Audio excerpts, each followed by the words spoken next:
Hi guys, and welcome back to another DrAce video, and today we're going to be playing Ride 4.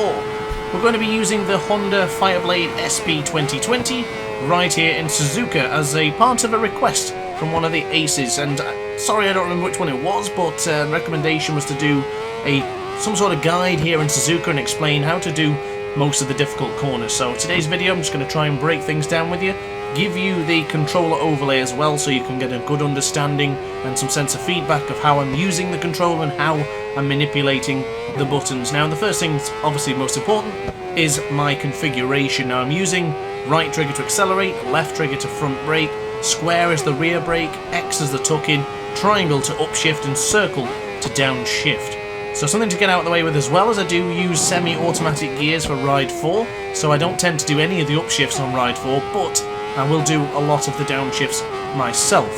So now, the difficult part about Suzuka, it's a long, difficult track, it's a lot of undulation, it's a lot of turning, a lot of difficult braking points, and there's also some really nice, smooth braking, gentle parts for you to be rather smooth with the acceleration and smooth with the brake as well.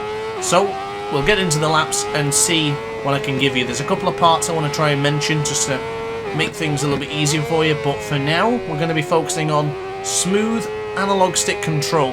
Pay attention to the bottom right hand corner of your screen. You will see the analog stick in its left angle side.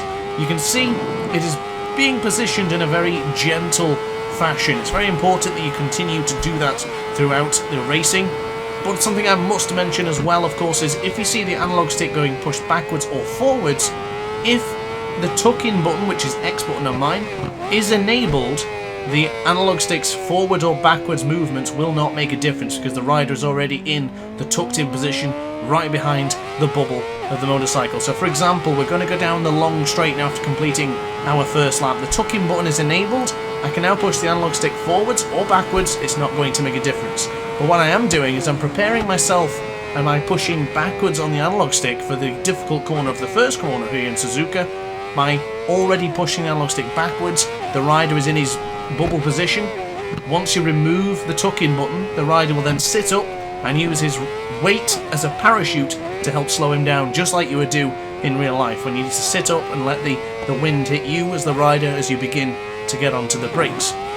So in some of these change of direction corners, especially the Dunlop curve going into the Degner curve, which is from turn 7 into turn 8, turn 8 is going to require you to sit the bike up and brake gently and launch it over to the right hand side. Very, very difficult corner to get right. There's a small dip into the right hand side towards the apex of the corner.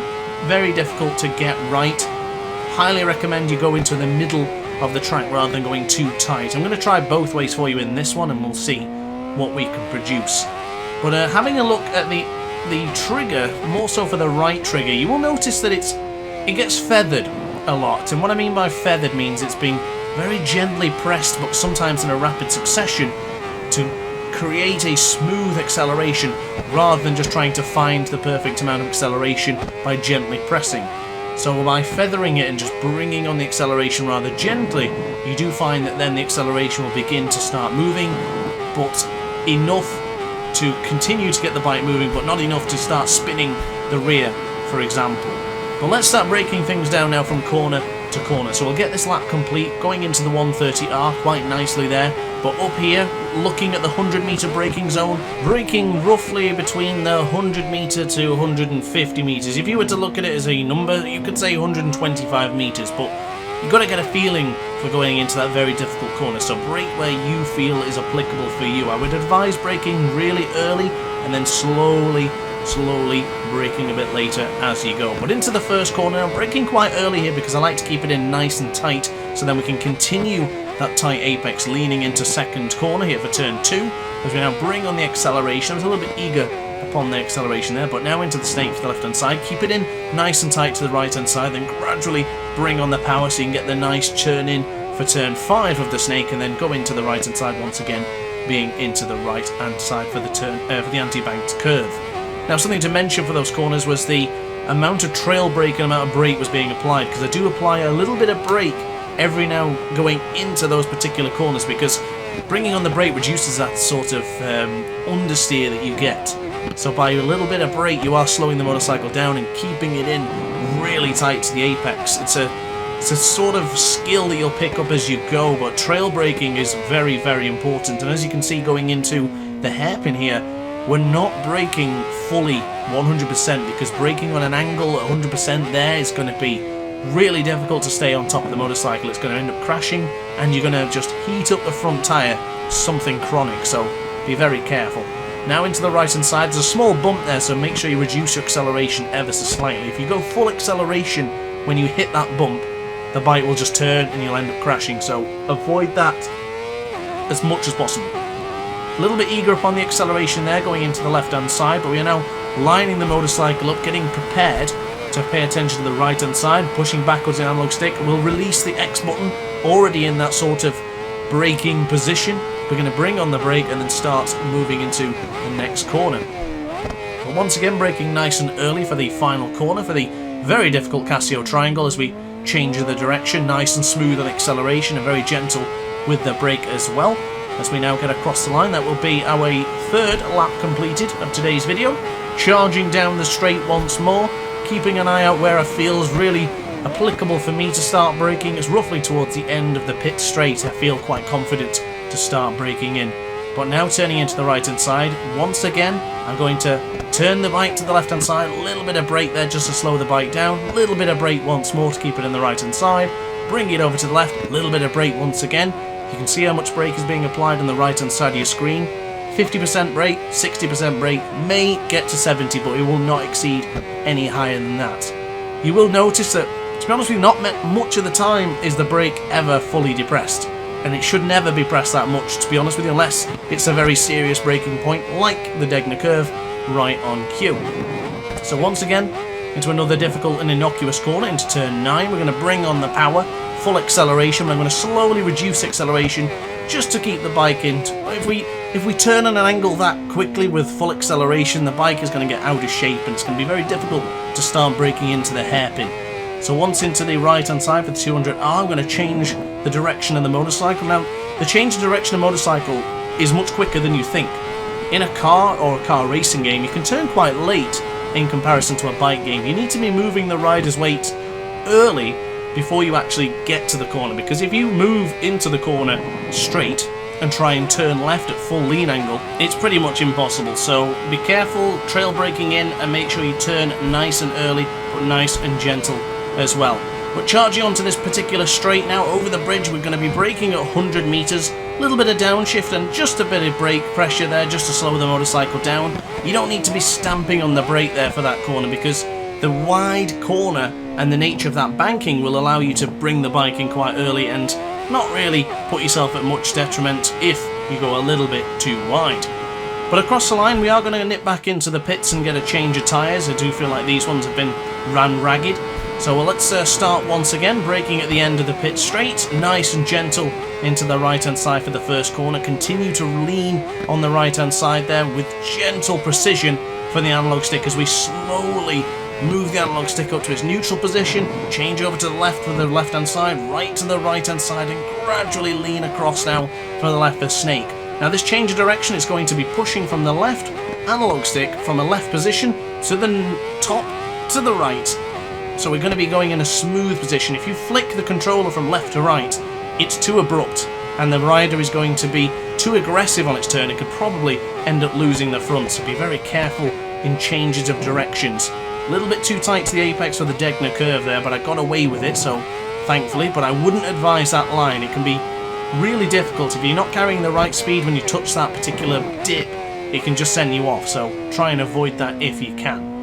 So into the hairpin, nice and smooth in acceleration, feathering it once again with a small bit of wheelie there. As we now do that change of direction as mentioned. This one I do need to go quite quickly with the analog stick, so I can't really do my smooth transition. Now that one is a change of direction, it's got to be pretty quick, but because of the speed we're doing, it's quite slow. You can flick it across quite aggressively, but not too aggressively to the point where you're flicking your entire finger off of the analog stick. So if you've made it this far without crashing, you're probably going to start fearing these last couple of corners, but I'm going to tell you, don't. Keep an eye out for the right hand side here. You'll see the 200 meter braking marker. I'm going to see the 100 and I'm going to start braking in nice and gentle there, still carrying a lot of speed even when we downshifted. Braking roughly between the 100 meter mark to 150, going really late here, pressing as much as we possibly can on the front brake and even a little bit of rear brake just to slow the motorcycle down. We managed to get through that one, but we went a little bit too late upon the brakes there, so we didn't improve the lap time. But this is not about improving and getting as quick as possible. This is just about staying on the motorcycle and enjoying the track. Suzuka's by far one of my favourite tracks. I'm not a big fan of it at all, but I'm happy to do this guide for you guys and see what lap times we can actually produce. So into the left hand side for the snake, nice and gentle with that analog stick as mentioned on the lap prior, really gentle as we change the direction once again, and the same can be said for turn 6 for the anti-banked curve. Bring it in nice and tight, lean into it a little bit and bring on its acceleration and get into the left hand side. I'm going to go a little bit wide here, and I don't know if I mentioned it or not, but be careful of that bump right there. Too much acceleration and too much lean angle there cost us quite dearly. We almost slipped off the motorcycle, so be very, very careful in that particular part. There's a few little moments here in Suzuka that will catch you off guard due to a little bump or dip within the track.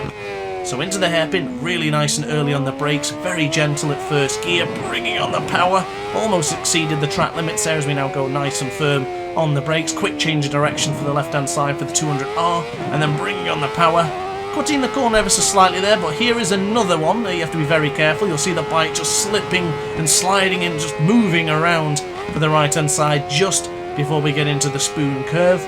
But now into the left hand side, keeping it in nice and tight, keep it in nice and tight, bring on the acceleration, but not too aggressively, not too abruptly, otherwise you'll send yourself flying onto the rumble strip, and that is a bad time.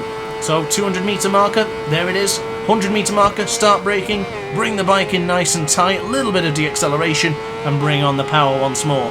Braking roughly about the 125 meter marker, downshifting, a lot of square button there, a lot of rear brake, a lot of front brake, change of direction for the Casio triangle, change the direction once more for the last corner, but be very careful upon the acceleration for turn 18. If you just bring on the power full, there's going to be a little dip there and it's going to send you off the bike, or it's going to just completely lose grip. So be very, very careful for turn 18. So I'm going to quickly skip ahead now then guys to my fastest lap. I do hope you've enjoyed the video so far. If you have, be sure to hit the like button and consider subscribing. But for the final lap now, I'm going to be pushing as much as I can. I haven't bothered with the fresh tyres. I'm going to continue the streak and the run that I've been doing, but I found that I've got a nice rhythm going now, so we're going to try our fastest lap. So into the left hand side we'll go, and now into the right. A little bit eager there on the acceleration. You see in the front wheel just lift ever so slightly, but the same tactics are still being applied. Exactly what I've been preaching and what I've been trying to teach within this video. It's been smooth analog stick control and smooth presses with the right trigger and the left trigger, which is your acceleration and front brake. So avoiding the little dip in the road there into the Dunlop curve, and now going to go late on the brakes into Degner curve. Keep it in nice and tight, but not too tight, because if you do touch the apex there, you will drop the front. And now into turn 9, a little bit eager on the acceleration, small wheelie, but a change of direction's okay. And now into the very difficult hairpin, nice and gentle, nice and relaxed, and very calm under braking. If you go full brake there when trying to turn the bike over, you're going to have a rough time, so be very careful there. But into the 200R, change of direction, nice and tight, cutting across both rumble strips, and almost a triple rumble strip going into the right hand side there. Now careful of the little dip there. You can see the rear wheel bouncing all over the shop there going into the right hand side. But now into the spoon curve, a little bit wide, but we then go nice and gentle on the on the brake there, and a little bit too eager on the acceleration. That's what happens when you go a little bit too eager upon throttle control. So yes, I didn't learn my own mistake, and I don't want you guys to make the same mistake, so just be careful of that happening. But into the left hand side, going a little bit deep into the corner, we're going to brake here roughly around the 120-125 metres. Nice and late on the brakes as much as you possibly can, nice and tight for the Casio triangle. Beautiful apex control for the last couple of corners, and across the line we're going to charge down the straight, and we're going to get the fastest time. I do hope this video has helped you. If it has, let me know in the comment section down below. If there's any other tracks you're struggling on and you want me to do a guide, let me know. I'll be sure to accommodate. But guys, thank you very much for watching. I hope you enjoyed, and I will see you in the next video. Ciao for now. Oh hi, didn't quite see you there. Good to see you're still here. If this video didn't quite set your appetite, then why not watch some more DrAce content by clicking the video shown on screen now. Furthermore, if you would like to follow me on social media, you can do so now with the links down in the description. Consider subscribing so you don't miss a single DrAce video.